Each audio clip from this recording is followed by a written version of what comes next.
Welcome all viewers to our channel. We are glad to see you here, where we share amazing stories from people's lives. Each of you is important to us, and we will be interested to know what country and city you are from. Please write about it in the comments. Now let's move on to our first story. In 1954 in the American South, racial segregation was not just the norm, it permeated every corner of life. The town of Beaufort, lost among the cotton fields, seemed frozen in time. For white residents, it was a place of stability, where every family knew its place and the law protected their privileges. For blacks, Beaufort was an open-air prison. James Rivers was born into a poor family, in a small house built by his father with his own hands. From childhood, he was surrounded by music. His mother sang in the local church, and his father played the old piano left by the white owner he had once served. There was something magical about that piano. It squeaked, the keys stuck, but when James touched them, the instrument emitted sounds that could make even the toughest men cry. By the age of 16, James was already well known among the black residents of Beaufort. He was invited to play at weddings, churches, and rare festivals. But James's dream lay far beyond the town. He dreamed of New York, of big stages, of his music bringing people together. But dreams in a city where a black man's every move was in the crosshairs of white eyes seemed unattainable. James was forbidden to play in white establishments, and even the thought of going anywhere else was condemned. One day, he tried to play in the town square. It was a Saturday night, when the people of Beaufort were gathering for the dance and the fair. James sat down at an old piano in the corner of the square and began to play. The whites stopped, amazed that a black boy could be so skillful at music. But suddenly there was a shout. "Hey, kid, who let you in here?" It was police officers Mr. Wilkes, known for his violent antics. "I just wanted to play," James replied, trying not to make eye contact. "You know you don't belong here. Get out of here before I take you down to the station." The crowd whispered. Some laughed. James rose slowly and walked away, feeling their stares burning his back. Every night he would look at the old piano in the corner of his room and ask himself, why does he need this talent if the world refuses to see it?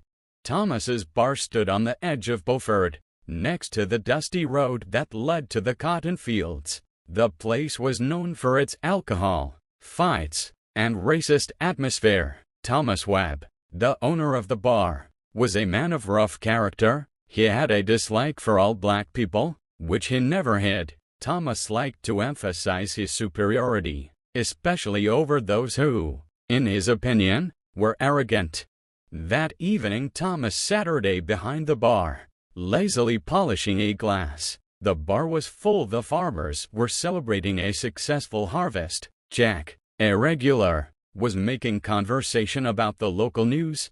"Have you heard of this black boy? His name's James," Jack said, sipping his whiskey. "He plays a piano that takes your breath away." "Black, playing the piano," Thomas smirked, not hiding his contempt. "It's like a donkey that dances. It's funny, but nobody needs it." "I've heard he plays better than some of the whites," Jack persisted. "Even Officer Wilkes kicked him off the square a while ago because people started listening." The thought caught Thomas's attention. He couldn't have a black guy attracting more attention than himself in his bar. But Thomas had a plan. The next day, Thomas walked to the church where James often played for the congregation. When the service was over, Thomas crossed his arms and approached the young man. "Are you James Rivers?" he asked, studying him from head to toe. "Yes, sure," James answered cautiously. "They say you play well." Thomas raised an eyebrow derisively. "I own a bar. I need someone to entertain the customers. You'll play Friday night." James felt his whole body tense up. He knew who Thomas was and what his bar was. "Sure, I'm not sure I should go in there," James replied, trying to remain polite.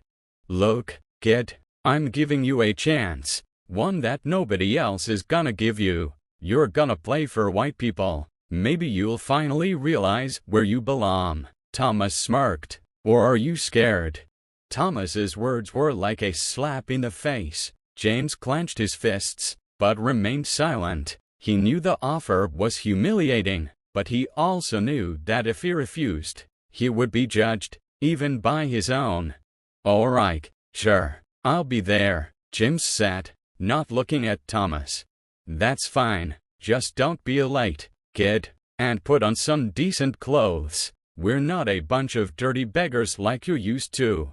Thomas left, pleased with himself. It was a way for him to humiliate James, to show that he was just a toy in the white man's hands. But James saw it as an opportunity. Even if it was in the most humiliating place, it was a stage where he could play.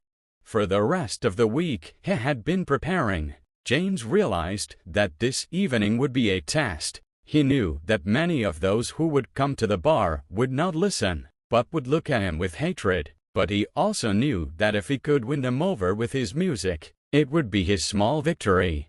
It was a sweltering Friday night, and the air smelled of alcohol, tobacco, and something oppressive. Thomas's bar was packed to capacity. White farmers, local laborers, and even a few police officers crowded around the bar and at tables, discussing the latest news and recounting town gossip. Thomas stood at the counter, smugly observing what was going on. He was sure that tonight would be entertainment, not only because of the music, but also because of the humiliation he was about to inflict on James.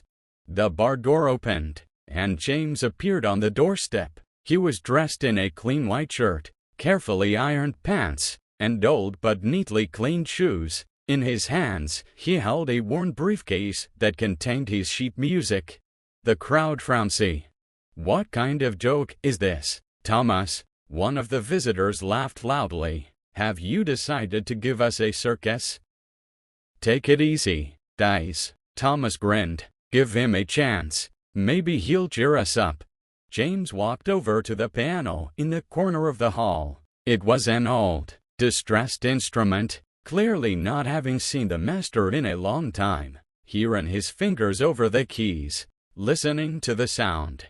"Come on, boy. Show me what you can do," Thomas said wryly. James closed his eyes and took a deep breath. He began to play. At first, a few soft, melancholy notes spilled over the bar like the first drops of rain before a thunderstorm. Then the melody began to gather strength, like a river bursting out of its banks. It was a mixture of jazz, gospel and blues, music that penetrated into the soul of every listener. The voices in the bar fell silent. Even the noisiest customers, who had laughed and hurled insults at first, fell silent. James put into his performance all of his pain, all of the injustice he had faced. It was music that said what words could not express. Someone in the corner dropped a glass, but no one even turned around. All eyes were on James.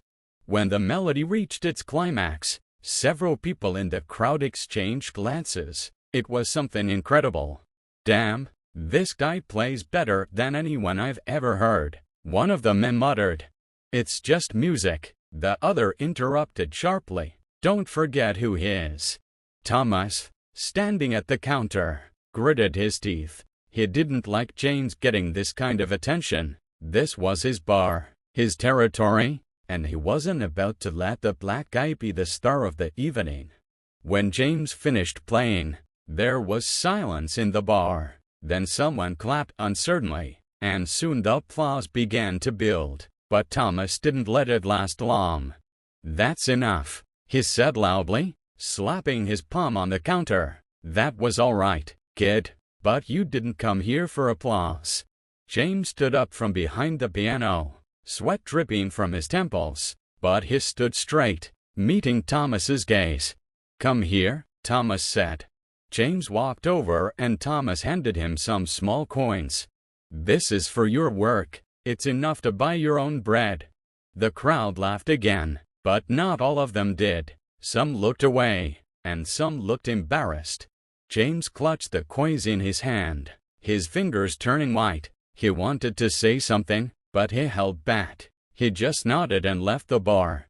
It was night outside, and the stars shone like 1,000 little hopes. James lifted his head, and a tear glistened in his eye. He knew that in this town he would never be accepted as he was, but he also knew that he had silenced them with his music. However, James had no idea that his success had awakened an envy and anger that would soon descend upon him with renewed vigor. James stood at the bar, clutching a few copper coins that Thomas had tossed to him like a handout to a stray dog. It was like a slap in the face of the noisy crowd discussing his performance. He had just given his heart to these people, bared his soul in every chord, and received contempt and humiliation in return. "Not to your liking, boy," Thomas asked mockingly, seeing James staring at the coins. "That's more than you're ever worth to you." Someone in the crowd laughed, but the laughter was no longer as confident as before. Even those who had been supporting Thomas a moment ago began to realize that the situation went beyond mere ridicule. "Sure," James said quietly, trying to keep his composure. "I played because you asked me to. I did my job." "And I paid you for it?" Thomas interrupted, leaning closer. "Or did you think you'd be rich after one night in my bar?" The crowd began to fall silent as they watched their conversation. Some of the visitors, especially those who admired James's music, looked uncomfortable, but no one dared to intervene. "You know, kid," Thomas continued, his voice lower, but no less sarcastic, "you can play all you want, you can silence these people with your music, but you'll still be who you are, just a black kid from poverty. Your music ain't gonna change nothing." James felt his breathing quicken, his palms were sweating, and his chest was tight with anger and humiliation. "Is that it?" Suddenly a voice came from the crowd. It was one of the workers, Ja, who was sitting closer to the bar. "The guy played better than anyone we've heard lately, and you're throwing coins at him like a beggar." "Shut up, Ja," Thomas snapped. "You're not here to talk about how I do my business." "I'm just saying you're wrong, Thomas," John persisted. "We pay for drinks here, for food, and the guy gave us a real show. He deserves better than that." Thomas, clearly annoyed, turned to John. "If you don't like the way I run this place, you can leave, John, or maybe you want that boy to play in your house." The bar filled with muffled laughter again, but the tension in the air was almost palpable. James looked at John, surprised at his attempt to intercede, but quickly lowered his gaze. He knew that this evening would not change anything. He knew he would have to face the likes of Thomas again and again, but he didn't want his pain to be the cause for other people's conflict. "Thank you for the opportunity." "Sure," James said, turning around and heading for the exit. "Yes, run, boy," Thomas threw him back. "And remember who gave you this chance." James walked out of the bar into the dark, sweltering night. The cotton field surrounding the bar rustled in the light wind, like a whisper of something far away. He sat down on the stone sill by the roadside, tossing the coins in front of him. He wanted to cry, but he couldn't. He had learned to hold back his emotions for too long. Instead, he simply looked up at the stars that shone high above him, free of earthly prejudices. But something cracked inside him. This evening, which should have been a step forward, turned out to be another reminder of how hard the road he'd chosen to walk was. It had been a few days since James' performance at Thomas's bar. In a small town where news traveled faster than the wind, people were still talking about that night. Some were discussing his talent, others his displeasure with Thomas, but the rumor that got the most attention was that James had taken something from the bar after the show. It started as a whisper. One of the bar workers, Larry, nodded his head at James as he passed by. "You know, they say he stole money from Thomas." "Really?" People wondered. "Well, it's not for nothing that they say you can trust them." The rumors began to grow like a snowball. Thomas, unhappy that some of the visitors were questioning his behavior, decided to channel the crowd's anger in another direction. He knew that all it would take was a hint against James and people would believe it. One morning, while James was working in the fields, a sheriff's car pulled up to his house. It was an old, dusty car with peeling paint, but when it showed up, the black residents of Beaufort knew it was no good. Sheriff Gale got out of the car, pulling his hat on. He was a tall, thin man with cold eyes that expressed nothing but contempt. Behind him stood two deputies, one of whom held handcuffs. "James Rivers," the sheriff said loudly, so that everyone in the neighborhood could hear him, "you are charged with stealing money from Thomas's bar." James, with dirt on his hands from his work, looked up, not realizing what was going on. "What?" That's all he could say. "I didn't steal anything." The sheriff wouldn't listen. He stepped closer, grabbing his arm. "Don't you dare resist," he hissed. "Thomas claims that $50 went missing from the cash register after your performance. We have witnesses who saw you take something from behind the counter." Witnesses? James felt his heart sink into his heels. "That's a lie. I didn't touch anything."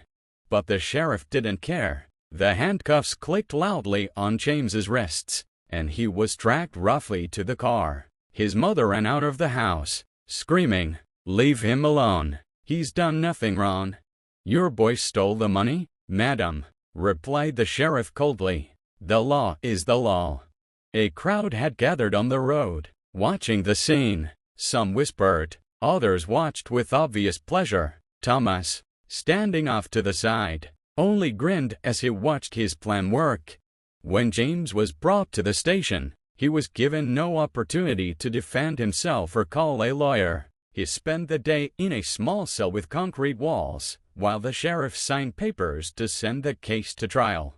The next morning, James was taken out of his cell for a hearing. The judge was known for his intransigence toward blacks. The prosecution was based solely on the word of Thomas and his witnesses, bar employees, who depended on him. "The defendant has no alibi," the sheriff said, "and although no one saw him with the money, everyone knows he's the only one who could have taken it." "I didn't take anything." James tried desperately to justify himself. "Thomas just wants revenge." "Are you calling a respectable man a liar?" the judge interrupted sharply. "Do you have any proof of your innocence?" James remained silent. His words meant nothing in this court. The verdict came in a few minutes: 6 months in jail for theft. When the judge banged his gavel, Thomas smiled. He had not just gotten rid of James, he had shown everyone that power remained in white hands. James was taken to prison.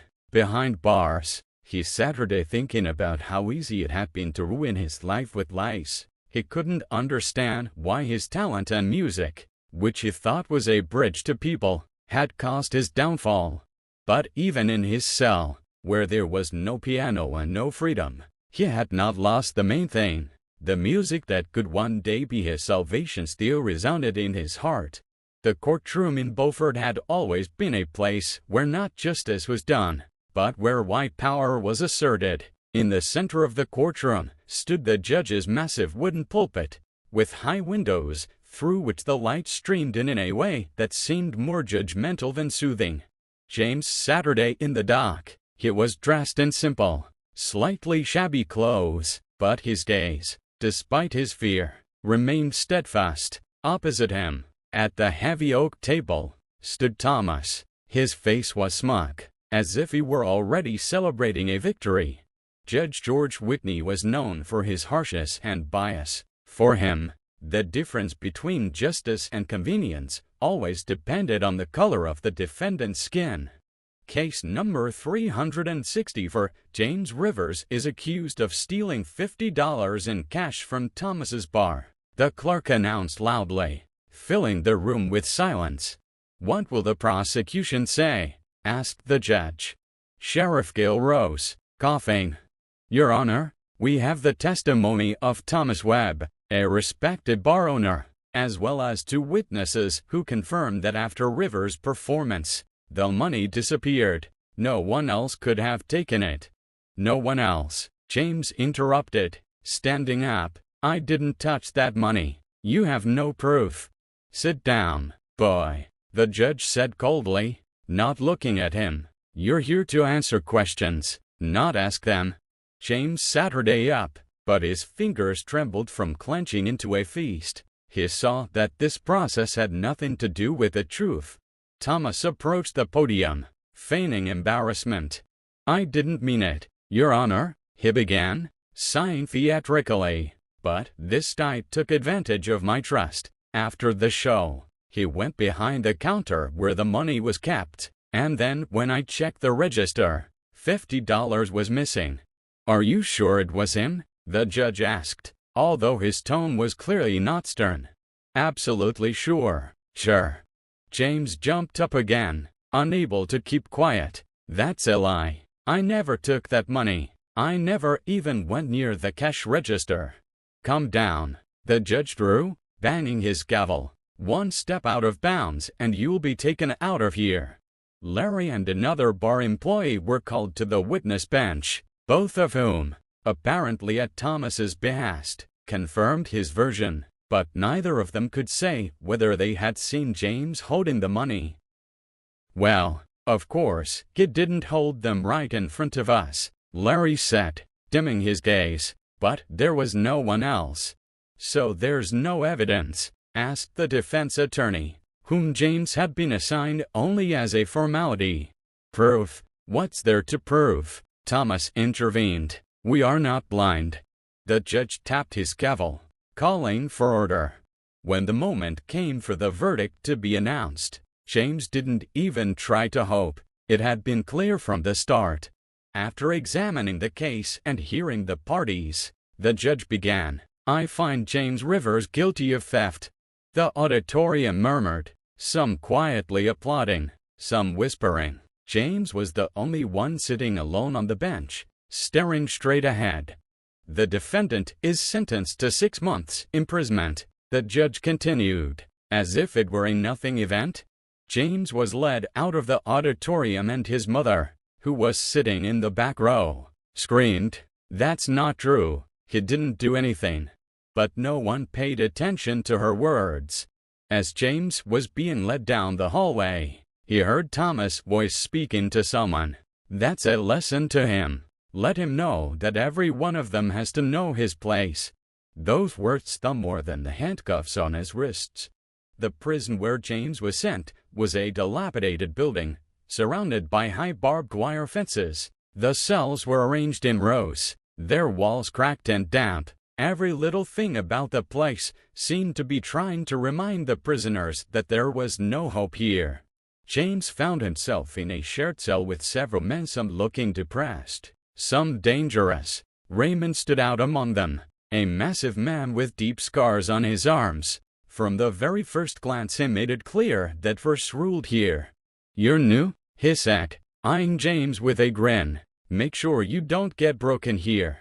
James didn't answer anything. He sat down on the hard bunk, staring out the tiny barred window through which light barely shone through. He held in the pain and anger that would have torn him apart if not for one thing, the music. On the third day of detention, James heard someone from a neighboring cell quietly humming a tune. It was a simple song, the rhythm of which resembled the sound of footsteps on the pavement. He listened, and his fingers began to beat the rhythm on the iron bunk. That evening, when the prison became quiet, James began to sing. His voice was soft, but clear, soaked with emotion. He sang old spiritual hymns that his mother had taught him as a child. What are you muttering about? Shouted one of the prisoners. But instead of falling silent, James continued, his voice intensified, penetrating every cell, echoing off the concrete walls. It was a song that spoke of hope and resilience. By morning, rumors of the new boy singing had spread throughout the prison. The next night James started singing again. Now they listened to him in silence. Even Raymond, who at first had scoffed, now sat leaning against the wall with a thoughtful look. A week later, James received an unusual gift, One of the prisoners, who used to work in the kitchen, brought him a homemade guitar made of wooden crates and metal wire. "This is for you, boy," he said. "You share your gift, and we miss it here." The guitar was rough, but in James's hands it came alive. His fingers ran across the strings, and the first chords rang out in the cell. The music filled the gloomy corridors of the prison, as if to push out the grayness and despair. Each day the prisoners gathered closer to his cell to listen to him play. He played everything from sad ballads to upbeat tunes. James saw how music changed people. Even the hardest prisoners, who seemed hopeless, became softer for a moment. "Why are you doing all this?" Raymond asked him once, when the prison was quiet after a concert. James looked at him, putting the guitar aside. "Because it's the only thing I have left. Music is my voice. It's stronger than hate and fear." Raymond nodded, but his gaze was different. He no longer saw a boy who could be intimidated. Now he saw a force that could not be broken. James' music became more than just entertainment. It became a symbol. The prisoners began to sing along with him, creating an improvised choir. Their voices sounded like a protest against the injustice and pain they were experiencing. One day the sheriff, who had come to check on order, heard singing going around the jail. "What's going on here?" he asked the guard irritably. "It's the new guy." The guard shrugged. "James, he sings, and everyone else follows him." "Stop that," the sheriff demanded. "This is no place for songs." But even inhibitions couldn't stop James. He continued to play, quietly. At night, when everything was at a standstill, his music became a weapon against despair, a ray of light in the darkness. Behind bars, James realized that even if his freedom was taken from him, they couldn't take away his voice. His songs began to change not only the hearts of the prisoners, but also his own. Music gave him hope, and every day he believed that one day it would lead him out of these walls. Sarah Woods, a young journalist from a nearby town, first heard of James Rivers when an anonymous note dropped into the newsroom mailbox landed on her desk. The letter was about a musician imprisoned on false charges and how, against all odds, he continues to sing and inspire other inmates. Sarah had just returned from a business trip when a notice caught her attention. This was no ordinary rumor. This was a story that she thought might have been kept from the public eye. James Rivers, a black musician accused of stealing $50 from a white bar owner, and most surprisingly, despite the lack of evidence, sentenced to 6 months in jail. Sarah immediately sensed that there was more than a mere miscarriage of justice behind it. It was a systemic abuse of power, a racial bias, and most importantly, it was not just a matter of one person's case, but a matter of justice for all those in the same situation. She knew she needed to investigate this story, but the deeper she dug, the more she risked. The first thing Sarah did was try to find witnesses. She started by reaching out to the people of Beaufort, hoping that someone who wasn't afraid to get involved might help her understand what had really happened at Thomas's bar. But most of the people she talked to were cautious. "Why do you want to hear this story?" asked one of the old men sitting at the local shop. "Everyone here knows how things work. You don't want to get involved. You won't like it if you dig too deep." Every step, every conversation in Beaufort reminded her that she was going against the system, against what had been considered the norm for centuries. But Sarah couldn't stop. She knew that if she didn't intervene, she would be just like everyone else who chose to ignore the injustice. After a few days, she decided that she needed to talk to James himself. Getting into the prison, however, was not so easy. Her status as a young, ambitious journalist with little experience and no law enforcement connections made it impossible for her to get permission for an interview right away. But Sarah wasn't ready to give up. She decided to take the risk, and despite the obstacles, she made sure she was allowed to meet James. When she'd first met him, James had been sitting in the visiting room, surrounded by iron bars. His eyes, despite his experiences, were still light, and there was still hope in them. "Are you a journalist?" he asked as Sarah sat down across from him. "Yes," she answered, slightly nervous at how important this first impression was. "I want to know your story. I want to help you." James shifted a little in his chair. His voice was calm, but there was weariness in it. "Too many people have tried to help and all have failed," he said. "This is not just my story. It's the story of every black person in this system." Sarah felt her heart clench. She sat before him, seeing before her not just a prisoner, but a man who had been victimized by all that was deeply ingrained in society. "I can prove that you have been wrongly accused," she said, looking him resolutely in the eye. "It must not go unnoticed." James smiled, but it was the smile of a man who had almost lost faith in those around him. "What can you do?" he asked. "This prison is not the place for people like me to get out alive. But if you want to help, you have to be willing to take risks." The risk was enormous. Sarah knew that her decision to support James would mean that she would be taking responsibility for whatever might follow. Her reputation, her career, her personal safety, everything was at risk.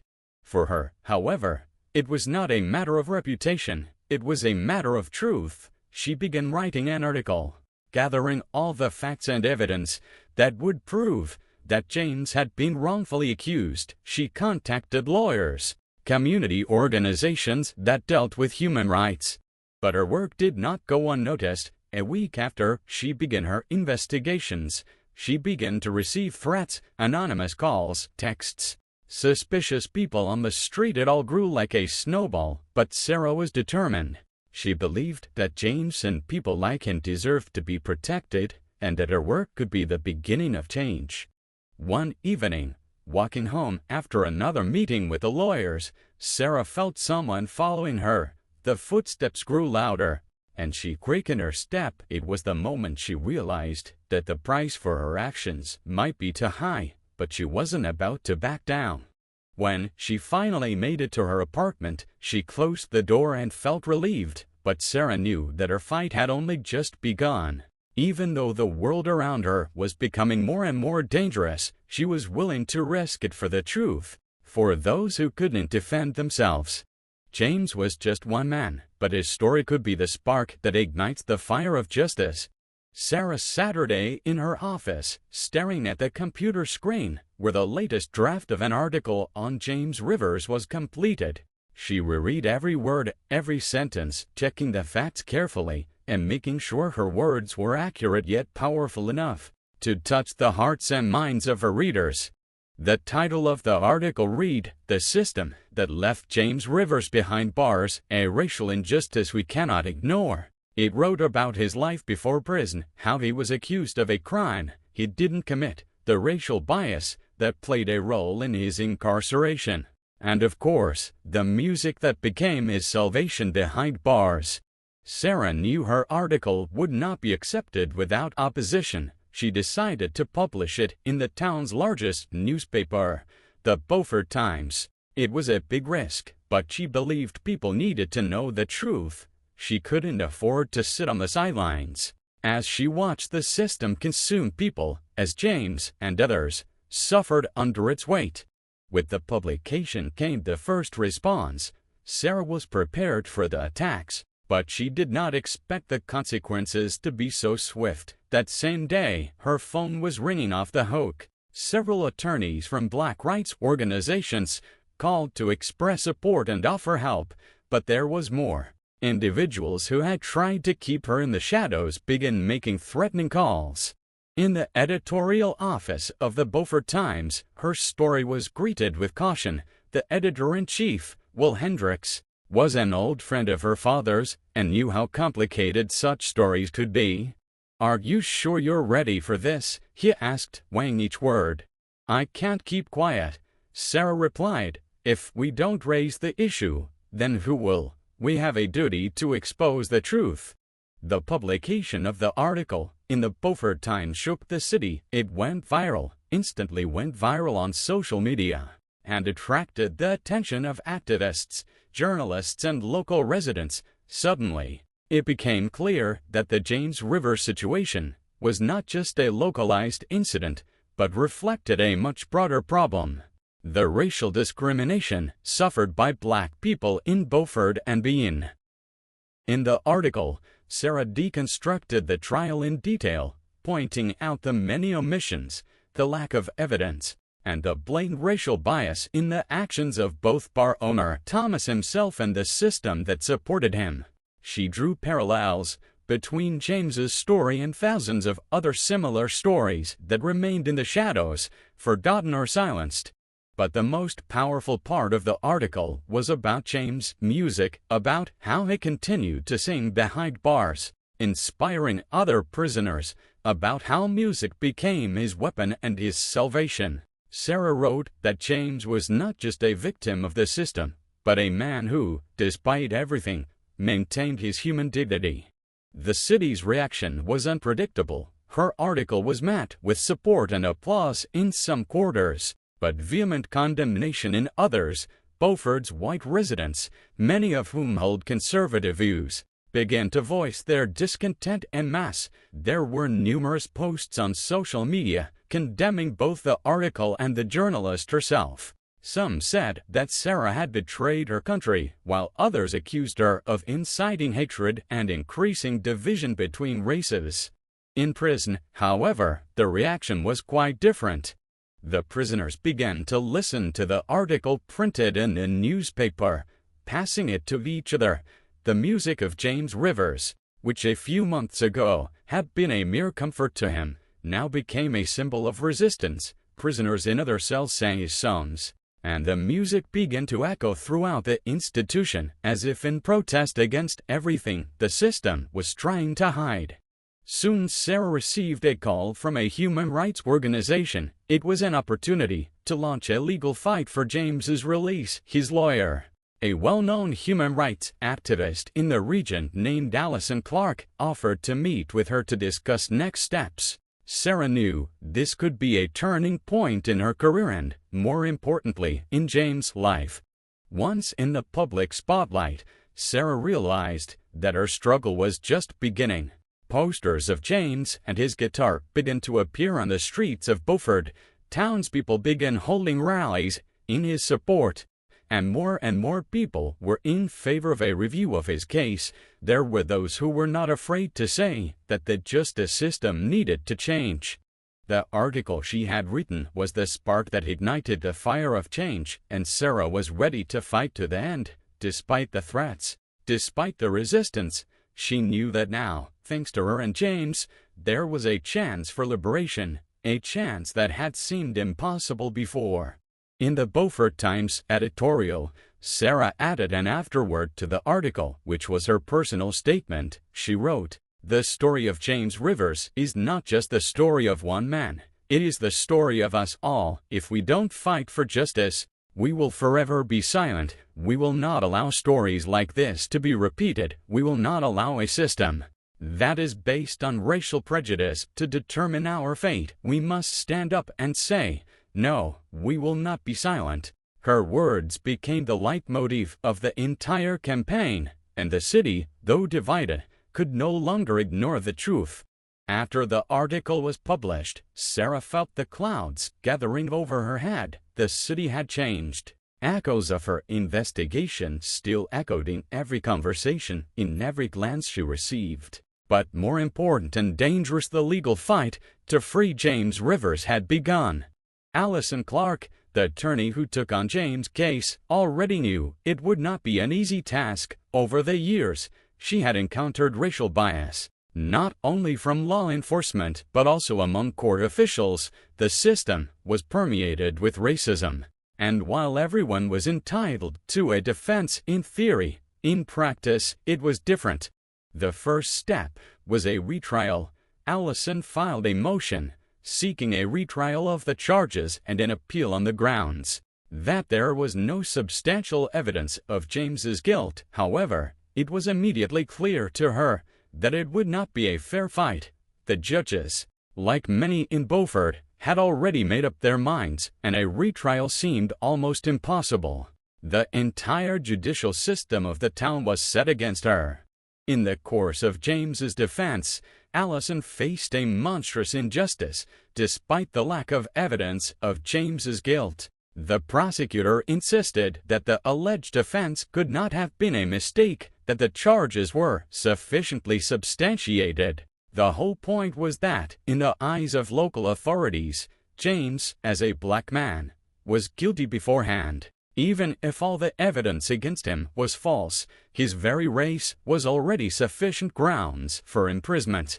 At one of Allison's case meetings with the court, Sarah heard the prosecutor say in response to her objections, "Monsieur Rivers was not what we were used to seeing in our town. He was an outsider, a loser, and he belonged here, behind bars."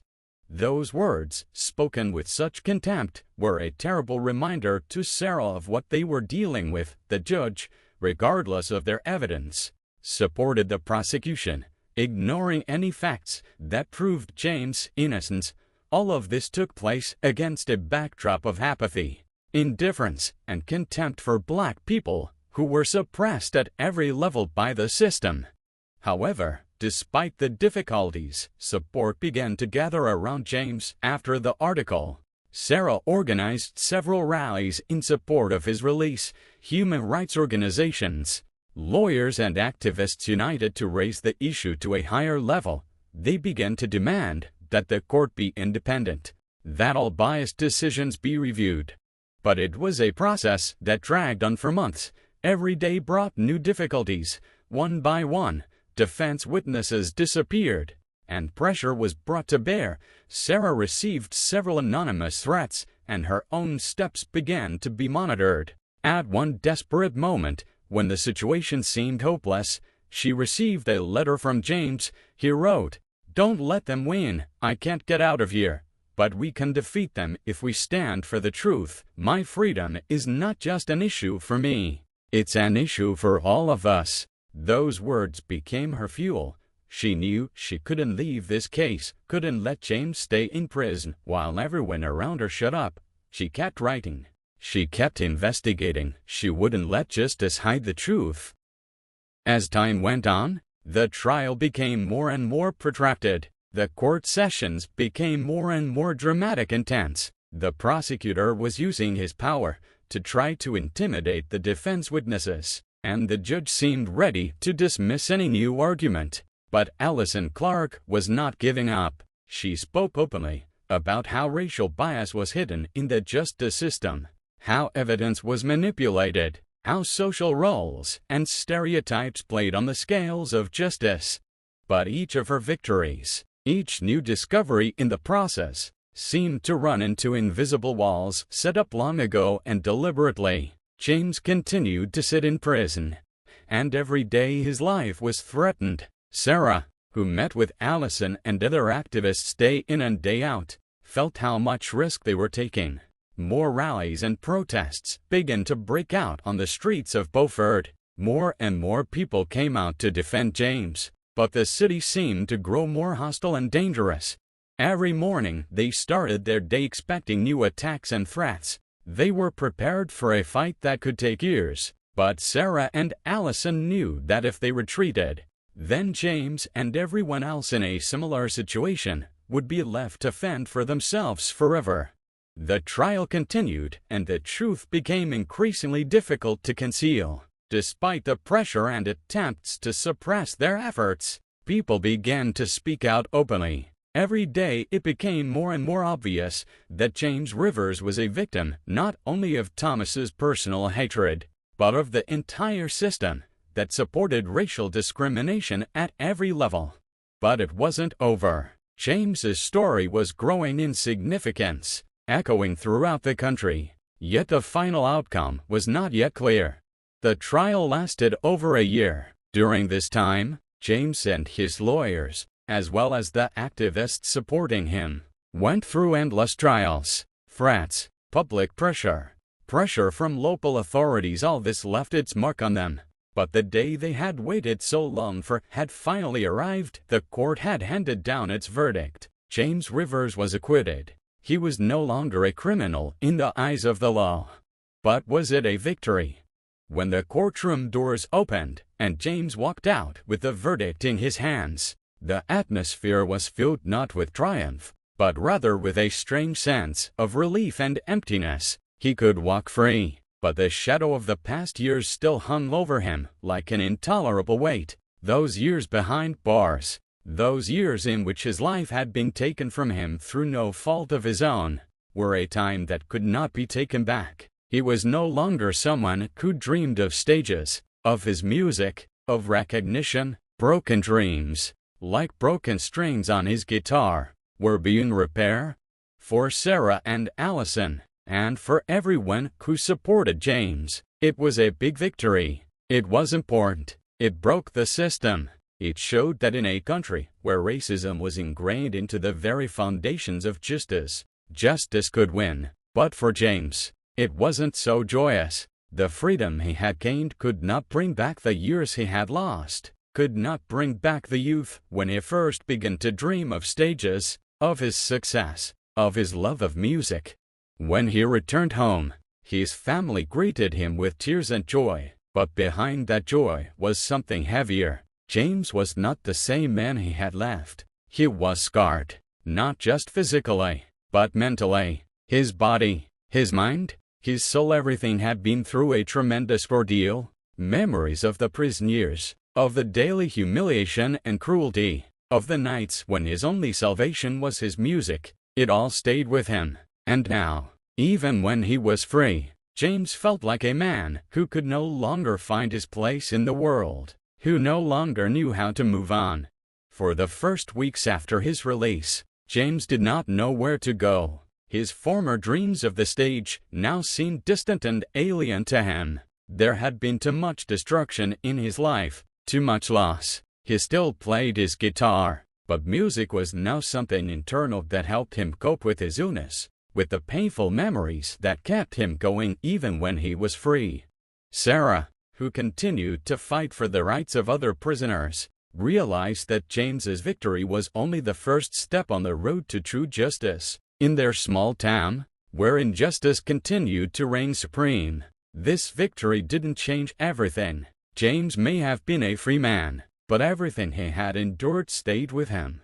"Do you want to go back to the stage again?" Sarah asked one day when they were meeting to talk about the future. James was silent, his eyes full of longing. "I'd like to, but I have nowhere to go. No stages, no lights. I don't know what I have to offer this world that has already taken everything from me." Sarah understood. She knew that rehabilitating James wasn't just a legal process, not just getting him back to freedom. It was a journey that required a lot more effort, more time. The problem wasn't just prison. The problem was how society perceived people, how it made its rules, how it crippled destinies. James was a winner, but his struggle was just beginning. As James looked again at his guitar that stood in the corner of the room, he remembered those nights in prison when he had played and sang, feeling that music was the only thing that remained whole in his soul. Sitting in his room, he slowly picked up the strings, singing about pain, about freedom, and about the shattered dreams that were now part of his story. He still wanted to share his gift with the world, but now it wasn't so simple. His past was leaving deep marks. His dreams of stages had been shattered. His path had been changed, but music, as before, was what kept him breathing. While James Saturday on his bed, playing for himself, Sarah Saturday in the cafe across the hall and thought about what she had to do next. Everything she and Allison had done wouldn't bring back time, wouldn't bring back the years James had spent behind bars. But Sarah knew one thing: their fight for justice wasn't over. It was just beginning. Despite all the suffering he endured, James did not fade into the shadows. His music, despite the systems that attempts to douse its light, lived on, carrying with it not only his own story, but that of the entire nation. Stories full of pain, despair and, at the same time, unconquered hope. Over time, James became not just a symbol for those who experienced racial discrimination, but a voice for anyone who has ever felt outcast in society. His songs of lost years, of hardship, of injustice, became more than just melodies. They became weapons in the fight for equality, in the fight for their right to be heard. And most importantly, these songs were not full of hate, but of courage and the power of forgiveness. One day, a few years after his release, Sarah organized a concert in James's honor. This concert was a momentous event not only for him, but for the whole town, the whole community, which was still trying to figure out how to deal with the shadows of the past that would not let them go. The concert was organized in an old amphitheater that had once been full of people laughing and drinking to their happiness, but now it was a place where many people of different races, different ages gathered to hear more than just music, to hear a voice that had survived torture, humiliation, and denial. They had come to hear James, and his voice was so powerful that on that night, it seemed as if the earth itself was listening. When James came on stage, the audience frowned. He was older, his face was tired, but his eyes were still alive, full of fire. He picked up his guitar, and as the first chord sounded in silence, the entire audience felt their hearts beating in unison with his melodies. James began to sing one of his old songs, one he had written in prison, one that spoke of pain and hope. Through the walls I sang, and I felt like music was the only thing that gave me strength. I sing because it is my weapon. I sing to be free. That night was a turning point. James' music, his sincerity and strength, won people's hearts. He was no longer just an ex-convict, but a symbol of resilience and courage. His songs became an anthem of the fight for equality and justice. Every tune was filled with passion, and every word resonated in the hearts of those who experienced the same fears, the same despair that he once did. Sarah sat in the audience and thought about how far they had come. She remembered how it had started, how a small article about injustice had turned into a real torrent of change. But most of all, she thought about James, about the man who had survived the unimaginable but had stayed alive, stayed strong. And now his music was not only his salvation, but the salvation for so many others. Time passed, but James continued to perform. His music became part of a social movement, heard at protests, at rallies, in schools and universities. He started recording albums, and his name became more and more famous. But even with all his achievements, James always remembered that his real goal was not fame, not recognition, but justice. James became a symbol of how a man stripped of everything could defeat the system, despite all its flaws and vices. His music was not just art, it became a symbol of struggle. His songs continued to inspire a new generation of people who fought for their rights, for equality and truth. And while James couldn't get back the years he lost in prison, he knew that his struggle had not been in vain. The music he made lives on. It was part of history, part of a larger struggle for everyone, regardless of their color or background, to have the right to freedom and the opportunity to be heard. James Rivers' music was his legacy, a legacy of struggle, hope, and overcoming. With each new chord, with each new word he sang, James knew that his journey was not only his personal struggle, but part of a greater story, a story of the struggle for justice, a story that cannot be forgotten. And so, his music became not just art, but the voice of a generation that would never be silenced. Thank you for your attention, and for letting this story be a part of your day. Take care of yourself and your loved ones. See you again.